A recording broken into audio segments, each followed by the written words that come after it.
Okay, I think we're going to get started today so we don't lose any time. Welcome and good morning. Very excited to have you all on today for more information about increasing participation. My name is Ashley Danielson, and I am the Nutrition Coordination Director with the Nutrition and Aging Resource Center. And we also have Diane Stone from NCOA on here. So she's going to take it over in just a couple of slides, but we're both just really excited for you to be on our call today and just to help you get more resources and to hopefully have you walk away with some new options and a plan of action. So let's get started. Okay, so information about us as a Nutrition Aging Resource Center. We are all over social media. We're on Facebook, Pinterest, LinkedIn, Instagram, Twitter, and YouTube. So please follow and engage with us at Aging Nutrition. Also, if you can scan the QR code, it takes you to a web page that links all of our social media accounts. Information about our Nutrition and Aging monthly newsletter is also on our website. You can subscribe to that just clicking on this link right over here. Each newsletter contains very practical information to stay up to date on happenings within the senior nutrition program. And the newsletter is sent out twice a month. The goal of the Nutrition and Aging Resource Center is to support the National Aging Network, former and future innovation and nutrition grantees, and other Older Americans Act stakeholder organizations in the development and expansion of nutrition programs in their states and communities. This is done by providing resources to the Aging Nutrition Network on the Nutrition and Aging Resource Center website, which is acl.gov/senior-nutrition. These resources are to help state units on aging, area agencies on aging, and local service providers to develop impactful, cost-effective, and person-centered services that align with the purposes of the OAA Title 3C. So that's a little bit of information about us. Again, I'll send out that link for the video. I apologize it didn't work. What I'm going to do is I'm going to stop sharing my screen, and then Diane with NCOA is going to share her screen and give you some more resources. Okay, and Diane, you can go ahead and share your screen.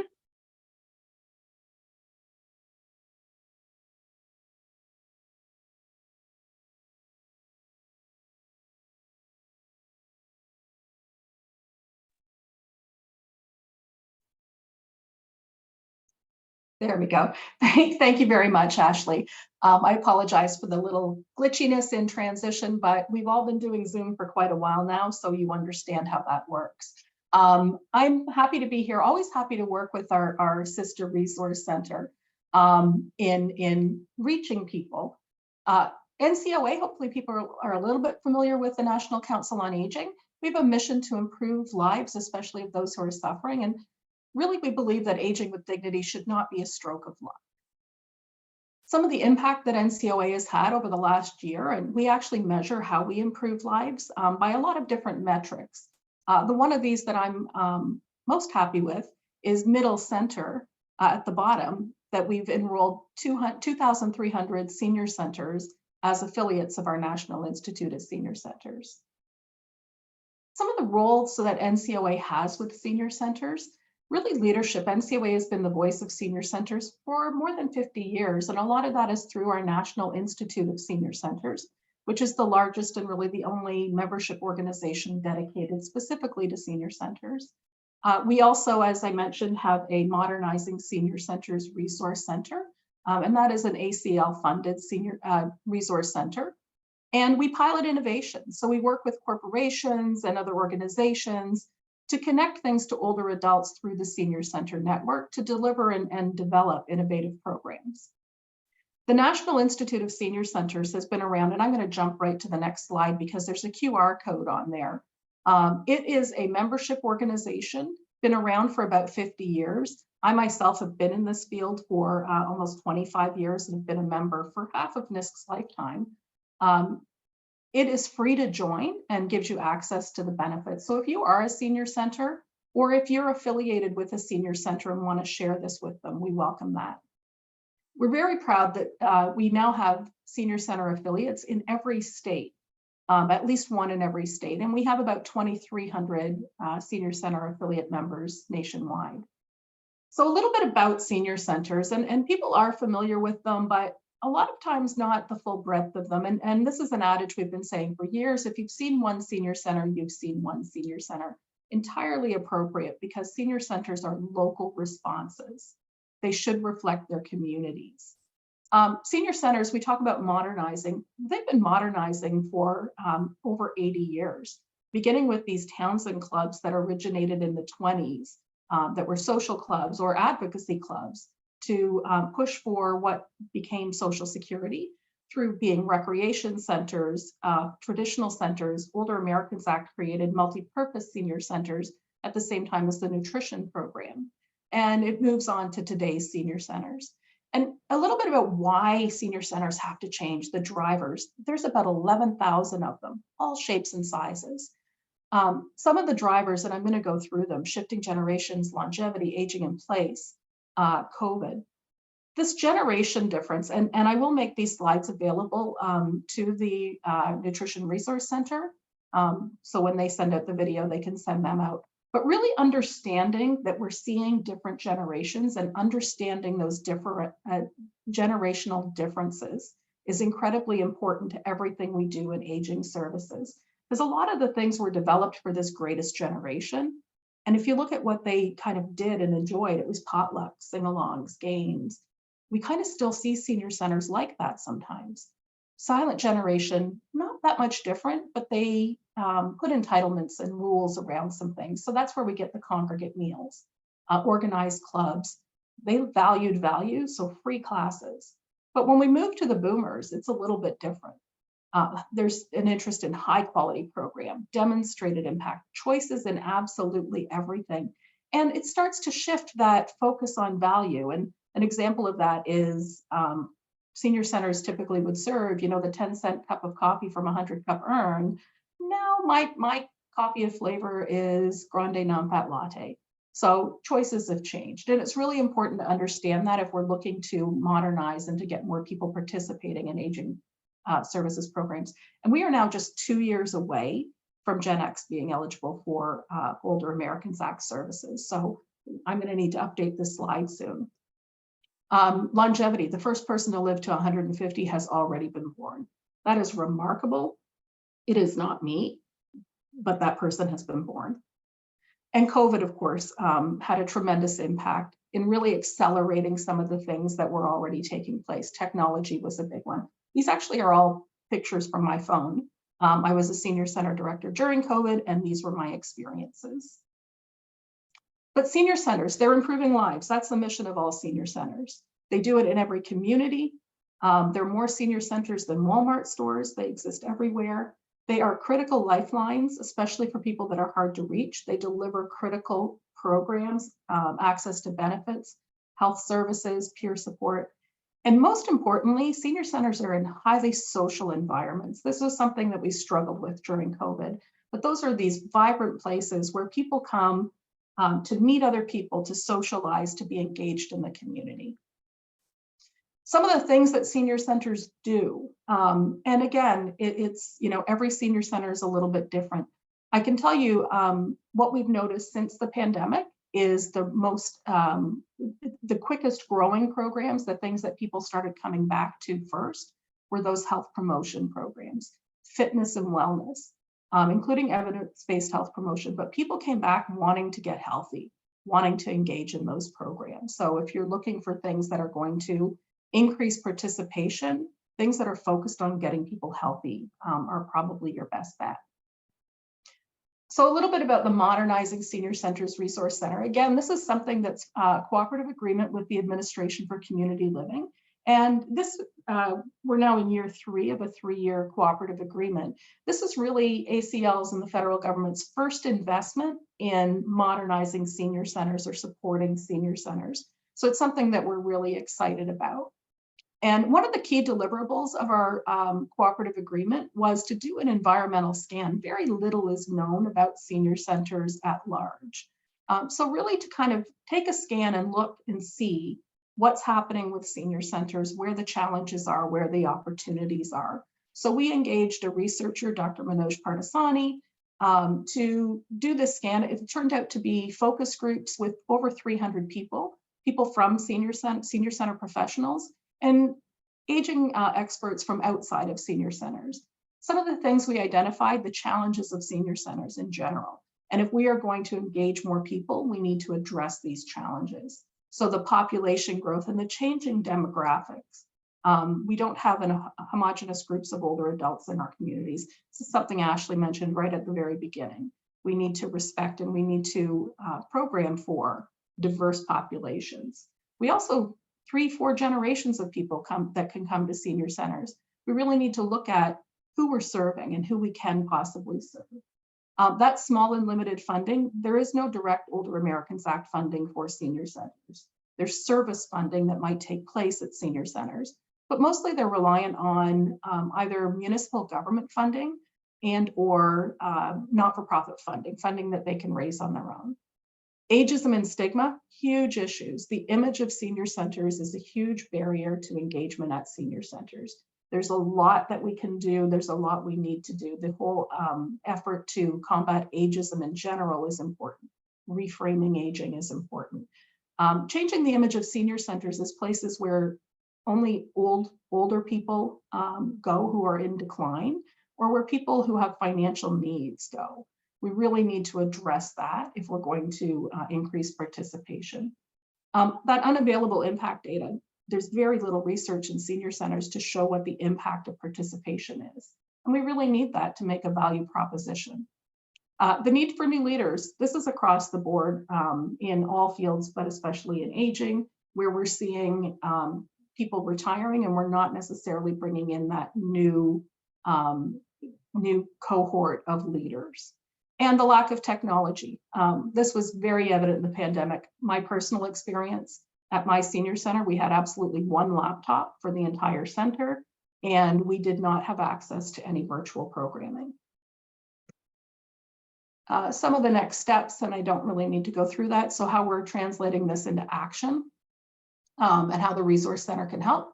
One thing, we're collecting more robust information about the senior center network. We say there's around 11,000. Nobody really knows. There's not a clear definition. So we're starting with our affiliate members of 2,300, and we're starting a data collection project so we can learn a lot more about them. Providing technical assistance, that's at the core of a resource center. Establishing modern indicators of successful senior centers that can be standardized. Again, they're all different, but what are the elements that make them successful? And building collaborations and partnerships, like our partnership with the Nutrition and Aging Resource Center. So far what we've done, we've had 43 events. We have our clearinghouse, and I'll talk a little bit more about that. We have our newsletter that goes to all affiliates with over 2,000 subscribers. We've done presentations, and we often meet up with the Nutrition and Aging Resource Center staff at conferences around the country. We have a campaign every year, National Senior Center Month, with free resources that we provide. We do visibility events where we get federal officials to come and visit senior centers to kind of break the myth of what they are and what they are not. We did a vaccine uptake initiative. This is something that we did very broadly. It was a $50 million investment, but we carved out 1.5 million specifically for senior centers and contracted with 150 of them to vaccinate older adults. And this was a proof of concept to show senior centers have this incredible reach. They know their community and are able to get people vaccinated. We do a spotlight article every month where we focus on a different senior center to kind of highlight things that are innovative, things that are being done very well, things that are reaching different audiences. And that's available on NCOA.org. We also have a learning management system, NCOA Connect. There's a dedicated channel on that for senior center events. We hold summits, we hold webinars, and those are all available at no cost. We also have a senior center track at our annual conference, Age Plus Action. Our next conference is May 6th to 8th here in Arlington, Virginia. Not only do we have a dedicated senior center track, but we offer scholarships for our NIST affiliate members at senior centers. So if that is you or somebody you know, you can refer them to us for a free scholarship. We also have our programs of excellence. This is a contest we do every year where we invite senior centers to provide submissions of programs they feel are replicable or that are innovative or that reach different people. And we have several categories of programs, including nutrition as a category, technology as a category, health and wellness. With the programs that are identified as winning or honorable mention, we put them in a clearinghouse that's available on NCOA.org. It's a searchable database of programs that are easily adoptable. So our National Senior Center Month campaign, I wanted to just give this slide as an example of toolkits that we provide, where we have a toolkit guide, a customizable poster, a publicity guide. This year we did a social media toolkit where we really talked about how to do social media. And we provided videos. So through our funding, we were able to produce 13, 15-second videos. And they're listed there. They're all available on YouTube. So 15, 16 seconds is the optimum amount of time for social media. So we broke them down into that length of time. And these are available for people to freely use. And I wanted to end by showing one of our videos. This actually is an amalgamation of all of them. And it's just over a minute long, I think. So I'm going to show that. The joy of being in a senior center is meaning your life continues to expand. The things you can give and the things you can receive happens at a senior center. The senior center offers so much, and I wasn't aware of that until I joined. I'm here just about every day. Everybody comes here to have a good time. It's a great way to meet with your peers and to do the things that you enjoy doing. You do make friends here. I got to know my best friend here. I really think that senior centers are great and enjoyable. It's nice to have a community of people who have the same creative bend. Activities are different every day, so there's always something to do. You meet people, you do things, you're creative, you learn. The sense of community is just amazing here. It's a place for everybody. Just give it a chance. This senior center is fantastic.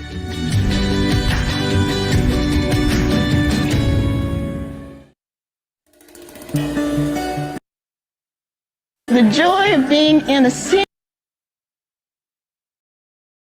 So we have a few other things that are coming up. We're creating a discussion board. We're creating some peer learning groups. Honestly, everything I've ever learned about a senior center, I've learned from other senior centers. So I do encourage you, take a look at the videos, access our resources, contact me if you have any questions. And again, Ashley, we truly appreciate the opportunity to share this space with you today. So thank you all very much. Thanks so much, Diane. What a great way to end with that video. I love that. Okay, so I'm going to switch back over and reshare my screen. So give me just 1 second here. And maybe just a thumbs up or someone letting me know you can see my screen okay as we move on with our slides. Okay, perfect. Thanks, Diane. Love the virtual thumbs up. I appreciate it. Okay. So at the Nutrition Aging Resource Center, to kind of transition back, we have a lot of great resources that can help you increase participation in your meal program. So we have our browse resources on our website. It can be accessed via the tile on the left or via the menu in blue at the top of our website. So 2 different areas that you can get to our resources. So we have congregate meals, whether you're looking at congregate meals or home delivered meals.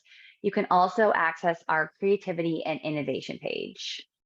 So as you go into these tiles, you dig a little bit deeper. So if you click on those congregate meals, that congregate meals page pops up and you have, basics of congregate, creativity and innovation, food safety.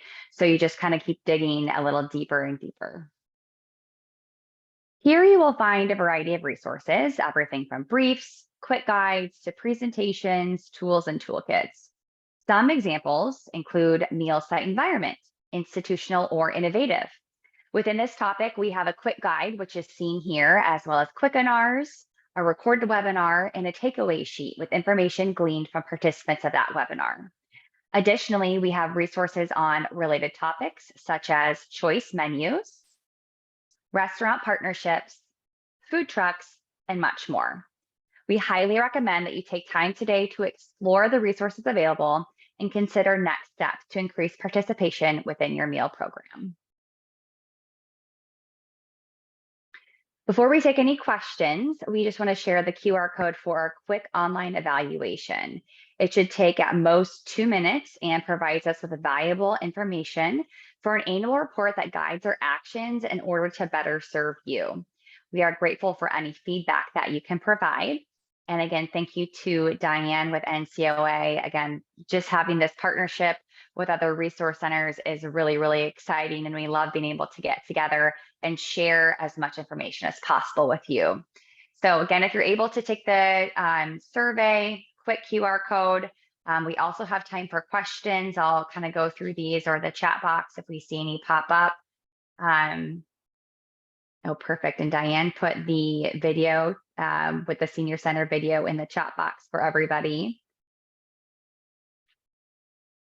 And I'm actually going to put my contact information in the chat box as well if you have any questions.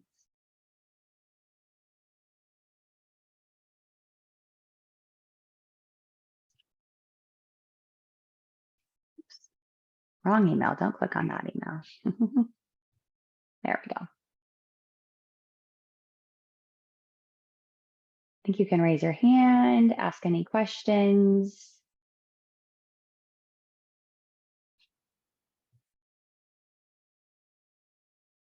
Okay. I don't see any questions coming through. Oh, here.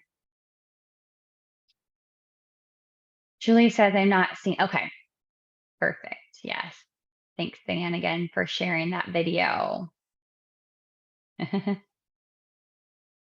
Yes, if you're wanting the video link that Diane shared, she did put it in the chat. We will also, again, send out we will have a recording of the webinar. We'll send out a recap of the slides, links to our nutrition aging resource video, and the video that Diane shared as well about the senior centers.